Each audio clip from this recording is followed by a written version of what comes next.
وعدہ سچا ہے تو تم کو دنیا کی زندگی دھوکے میں نہ ڈال دے، اور نہ بڑا فریبی یعنی شیطان تمہیں اللہ کے نام سے فریب دے۔ شیطان تمہارا دشمن ہے، تم بھی اسے دشمن ہی سمجھو۔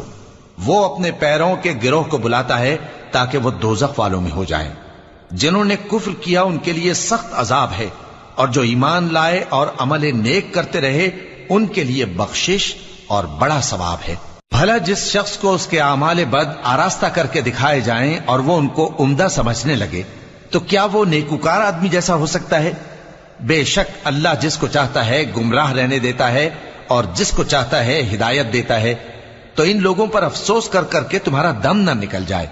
یہ جو کچھ کرتے ہیں اللہ اس سے واقف ہے، اور اللہ ہی تو ہے جو ہوائیں چلاتا ہے، پھر وہ بادل کو ابھارتی ہیں، پھر ہم ان کو ایک بے جان علاقے کی طرف لے جاتے ہیں، پھر اس سے یعنی بارش سے زمین کو اس کے مردہ ہو جانے کے بعد